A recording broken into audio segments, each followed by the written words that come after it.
इधर आ सितमगर, हुनर आजमाए, तू तीर आजमा, हम जिगर आजमाए। किसी को अपने अमल का हिसाब क्या दे, सवाल सारे गलत थे, जवाब क्या दे। मैं बड़े एतमाद के साथ कह रहा हूं कि आपकी मिस गवर्नेंस की वजह से कहीं खुदा ना खास्ता जो पड़ोसी देश में हुआ वो हरकत यहां पर ना हो जाए, उस आफत की दावत आप दे रहे हैं।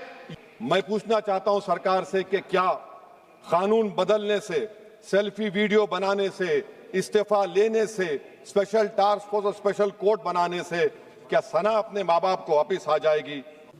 मोहतरमा मैडम साहिबा, चेयरमैन साहब, आपका शुक्रिया। मैं इस मसवदे कानून के खिलाफ बोलने के लिए खड़ा हूं और मुझे किसी एक नौजवान ने कहा कि जब आप इस मसवदे कानून पर बोलेंगे तो हमारी तरफ से इस ऐवान को पैगाम दीजिए इस शेर के जरिए कि डरा रहे हो भंवर से तुम इन दीवानों को जो अपनी नाव में तूफान लेके चलते हैं। Madam, as our generation Z में से समवेयर बिटवीन मित्रों to hello friends we all grew up. 2024 में मैडम नीट और नेट लीक्स का पेपर लीक हुआ। वजीर आजम ने Radha Kishan high level committee बनाया, नहीं मालूम वो कहाँ गई रिपोर्ट जब तक आवाम को दस्तयाब नहीं है। अब वजीर आजम ने नीलंकनी हाई पावर टास्क फोर्स बनाया। अब यही मौसूफ थे जिन्होंने UADI का आधार प्रोजेक्ट बनाया। 2018 में मैडम 100 करोड़ लोगों के नाम आधार के 500 रुपए में बिक रहे थे और आपने ऐसे जिम्मेदार को ये जिम्मेदारी दी। अब इस बिल में एक चीज की कमी है मैडम, जो मैं सरकार से गुजारिश करूंगा कि जब कभी पेपर लीक होगा तो उसमें एक बिल में लिखा जाना चाहिए कि लाठीचार्ज होना चाहिए जहां कहीं नौजवान मिले, और इस बिल में यह भी होना चाहिए कि वजीर आजम फौरन अपना सेल्फ वीडियो बनाकर डाल दें। मैडम, मैं इजहार यगानगी के लिए खड़ा हूं नौजवानों के लिए जो आज पूरी उम्मीद खो चुके हैं तालीम के ताल्लुक से, जो उम्मीद खो चुके हैं नौकरी के ताल्लुक से, जो ट्रेनिंग के ताल्लुक से उम्मीद खो चुके हैं, मगर वो इसलिए अपनी उम्मीद को खो चुके हैं क्योंकि ये नाहल और नाखलक एक हुकूमत है जो सिर्फ उनको 2 नौकरी दे सकती है, एक या तो तुम पकौड़ा बनाओ या तुम किसी रक्षा दल और सेना का हिस्सा बन जाओ। मैं यकजहती के लिए खड़ा हूं उन नौजवानों के लिए जो जिनकी जिंदगियां बर्बाद हो चुकी हैं, मुसीबत और तकलीफ में है पेपर लीक की वजह से। मैडम, मैं खड़ा हूं उस 19 साल की लड़की के लिए जिसका नाम शेख सना है, जो नीट के री एग्जाम से पहले खुदकुशी कर अपनी जान खो दी। मैं पूछना चाहता हूं सरकार से कि क्या कानून बदलने से, सेल्फी वीडियो बनाने से, इस्तीफा लेने से, स्पेशल टास्क फोर्स और स्पेशल कोर्ट बनाने से क्या सना अपने माँ बाप को वापिस आ जाएगी? ये सरकार को जवाब देना है। ये सरकार इतनी बेहिसी और बेरहमी के साथ इन नौजवानों से उनसे बर्ताव कर रही है, ये बिल्कुल नौजवानों से दूर हो चुकी है। इनकी तकलीफ को समझना छोड़िए, एहसास भी इनमें खत्म हो चुका है। ये मसवदा कानून क्या है मैडम, जो 2024 के कानून में नहीं था? UGC NET, UGC CSIR NET, NEET 2 मरतबा पेपर लीक हो गया। आप जुर्माना बढ़ा रहे हैं, आप सजाएं बढ़ा रहे हैं। आखिर बताइए, ये बढ़ाने से कुछ होने वाला है क्या? असल गलती कहां पर है? आपने इन अकाउंटेबिलिटी को खत्म कर दिया, इन्वेस्टिगेटिंग एजेंसीज को कोई ताकत नहीं दी, और आप इन्वेस्टिगेशन को इख्तियार भी नहीं देते कि जो पेपर लीक करते उनको सजा दी जाए। कितने अफसोस की बात है मैडम कि IAF को इस्तेमाल, इंडियन एयरफोर्स को इस्तेमाल किया जा रहा है। वजीर आजम 130 करोड़ आवाम के हैं, वो सिर्फ एक एग्जाम की निगरानी कर रहे हैं, और ये सरकार बड़ी फख्र से कहती है कि वजीर आजम देख रहे हैं।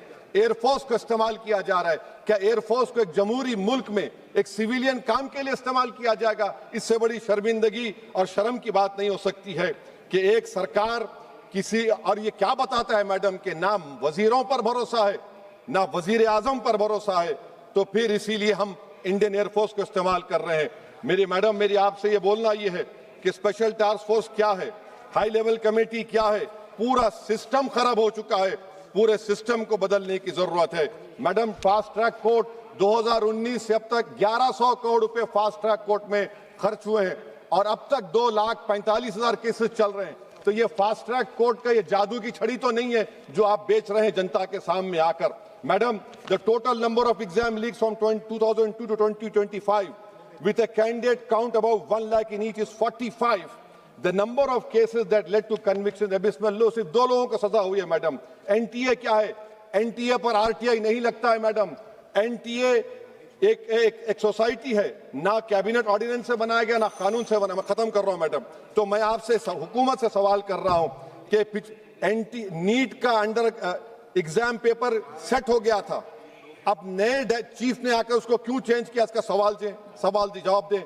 ये डॉक्टर सरदाना पराशर का क्या इन्वॉल्वमेंट है, पुणे लिंक क्या है, ये इनोवेटिव व्यू टेक्नोलॉजीज को 2018 से क्यों कॉन्ट्रैक्ट दिया जा रहा बगैर टेंडर के। गवर्नमेंट ऑफ इंडिया का GFRCB रूल्स है, इस इनोवेटिव टेक्नोलॉजीज का फॉरेंसिक ऑडिट होना चाहिए। एक कंपनी को सब दिया जा रहा है। मेरी रिकमेंडेशन ये है सरकार से कि AI का क्वेश्चन बैंक बनाया जाए जो 1 लाख सवालात पर मुश्तमिल होगा, इसमें कोई ह्यूमन इंटरफेस ना होना चाहिए। और NTA का chairman, DG, secretary, exam controller, service IAS क्यों नहीं होता है? और फिर एग्जामिनेशन सेंटर पर मैडम बायोमेट्रिक क्यों फेल होता है? जब बायोमेट्रिक फेल होता है तभी जाकर ये पेपर लीक होता है। और मैडम इसमें विजिल ब्लोअर्स का, मैडम खत्म कर रहा हूं, इसमें विजिल ब्लोअर्स का कोई जिक्र नहीं है।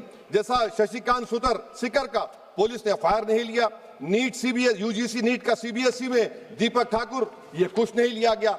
आखिर में मैडम ये सरकार ये कानून लाकर देश की आवाम को, नौजवानों को पैगाम दे रही है, तुम रोड पर निकल कर आओ, हम डरेंगे।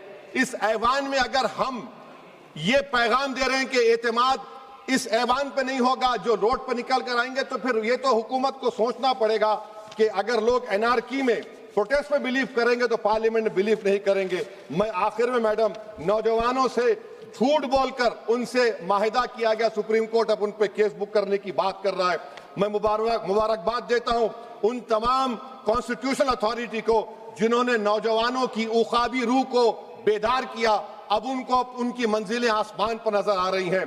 तो मैडम जो नौजवानों को यहाँ पर अनाप शनाप बक रहे थे, उन्हीं नौजवानों की तरफ से मैं पैगाम दे रहा हूं, किसी को अपने अमल का हिसाब क्या दें, सवाल सारे गलत थे, जवाब क्या दें।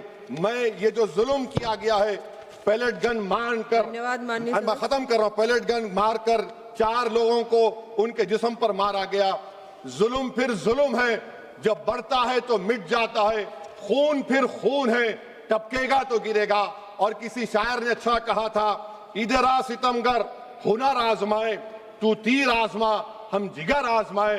आप नौजवानों को छोड़कर उनको अपना रिश्ता खत्म करके आप अगर हुकूमत करना चाहते हैं आइंदा 2.5 साल, तो मैं बड़े एतमाद के साथ कह रहा हूं कि आपकी मिस गवर्नेंस की वजह से कहीं खुदा ना खास्ता जो पड़ोसी देश में हुआ वो हरकत यहां पर ना हो जाए। उस आफत की दावत आप दे रहे हैं, ये इसीलिए मैं इस बिल की मुखालिफत करता हूं मैडम।